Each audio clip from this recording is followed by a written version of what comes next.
তুল্লাহ প্রিয় শিক্ষার্থী, আমরা আজকে খুব গুরুত্বপূর্ণ একটি নিয়ম শিখব। অনেক চমৎকার একটা নিয়ম শিখব। ইংরেজিতে কথা বলার ক্ষেত্রে এই নিয়মটা দারুণ একটা নিয়ম। যদি বাংলা বাক্যের শেষে, কোথায়?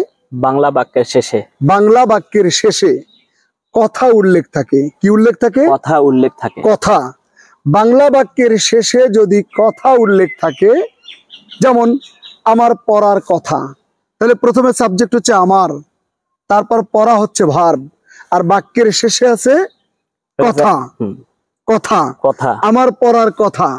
তাহলে বাংলা বাক্যের শেষে যদি কথা উল্লেখ থাকে, যেমন আমার পড়ার কথা, আমার লেখার কথা, আমার ঘুমানোর কথা, আমার দৌড়ানোর কথা, আমার হাসার কথা, আমার কাদার কথা, সব কথার শেষে যদি, সব বাক্যের শেষে যদি কথা উল্লেখ থাকে, তাহলে এই বাক্যকে ইংরেজিতে রূপান্তর করব কিভাবে? প্রথমেই সাবজেক্ট। প্রথমে কি? সাবজেক্ট। সাবজেক্ট। তারপর হবে am is are, am is are এর যে কোনো একটি। এরপর হবে সাপোজ টু। কি হবে? Suppose to. Suppose to. Suppose to. তারপরে ভার্ব হবে। আবার বলছি, প্রথমেই সাবজেক্ট, তারপরে am is are, suppose to, verb present form. আবার বলছি, প্রথমেই subject, am is are, suppose to, verb present form. যেমন আমার পড়ার কথা, I am suppose to read. আমার পড়ার কথা। প্রিয় শিক্ষার্থী, আমার এটা সাবজেক্ট, এ কারণে মাই ব্যবহার না করে সাবজেক্ট হিসেবে আই ব্যবহার করলাম, আই। তারপরে এম ইজ আর থেকে নিলাম এম, আই এম।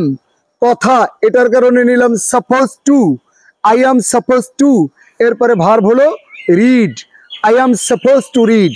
তাহলে নিয়ম হচ্ছে প্রথমেই subject, am is are, suppose to, verb present form. এবার আসি, আমরা কথা দিয়ে অনেক কথার বাক্য বানাই, কথার ফুল ছুরি ছুটিয়ে দেই, তাই না? আসুন প্র্যাকটিস করি। আমার যাওয়ার কথা, আই এম সাপোজ টু গো। প্রিয় শিক্ষার্থী, আমি বলেছি আমার যাওয়ার কথা, বাক্যের শেষে আছে কথা। এ কারণে আমাদের হাফেজ শিহাবুদ্দিন জেহাদি সাহেব কিন্তু প্রথমেই বললেন সাবজেক্ট আই, তারপর বললেন এম, তারপর সাপোজ টু, এরপরে ভার্ব বললেন go. I am suppose to go, আমার যাওয়ার কথা, আমার লেখার কথা। I am suppose to write. I am suppose to write, আমার দৌড়ানোর কথা। I am suppose to run. আমার চিন্তা করার কথা। I am suppose to think. Good. আমার খাওয়ার কথা। I am suppose to eat. I am suppose to eat, আমার বিশ্বাস করার কথা। I am suppose to believe. বাহ, I am suppose to believe. কি চমৎকার উচ্চারণ হাফেজ শিহাবুদ্দিন জিহাদির। আচ্ছা, আমার বসার কথা। I am suppose to sit. আমার দাঁড়ানোর কথা। I am supposed to stand. I am supposed to stand. আমার বোঝার কথা। I am supposed to understand. আমার লেখার কথা। I am supposed to write. আমার যুদ্ধ করার কথা। I am supposed to fight. আমার পান করার কথা। I am supposed to drink. I am supposed to drink. আর পানি বললে I am supposed to drink water. এই যে পুকুর না, যদি বলি আমার পুকুরে সাঁতার কাটার কথা, I am supposed to swim in the pond. I am supposed to swim in the pond. I am supposed to swim in the pond. আচ্ছা, আমার ওড়ার কথা। I am supposed to fly. I am supposed to fly. আমার দাঁত মাজার কথা।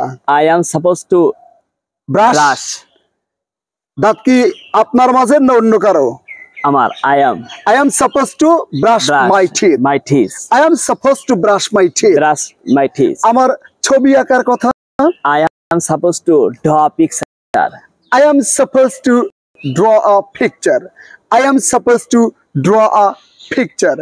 প্রিয় শিক্ষার্থী, এই যে চমৎকার নিয়ম আমরা প্র্যাকটিস করলাম, বাংলা বাক্যের শেষে কথা, তাহলেই subject am is are supposed to verb। এখন আমরা ইংরেজি বলি, আর আপনি বাংলা মনে মনে অনুভব করুন, অথবা বাংলা আপনি নিজে আমাদের সাথে উচ্চারণ করুন। আমরা কিন্তু ইংরেজি বলবো, প্রিয় শিক্ষার্থী আপনি বাংলা বলবেন। ওকে, আমি ইংরেজি, আপনি ইংরেজি। I am supposed to go. I am supposed to go.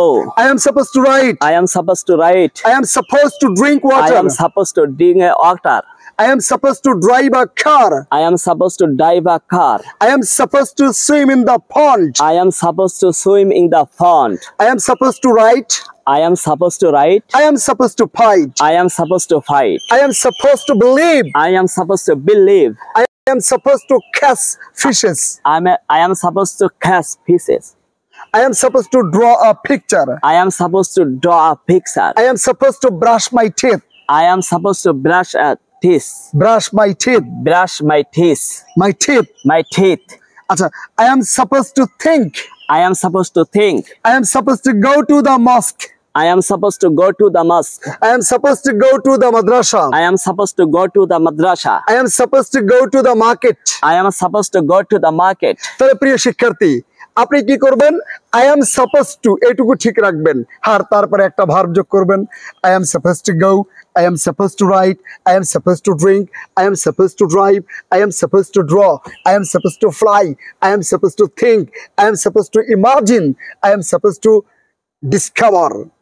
তবে প্রিয় শিক্ষার্থী শুধু আই দিয়ে কেন বলবেন? আমরা তো আই এর জায়গায় কি ব্যবহার করতে পারি? Was. উই। We. আমরা আই এর ক্ষেত্রে we, You. he, She. she, they They. আমরা এগুলো ব্যবহার করতে পারি।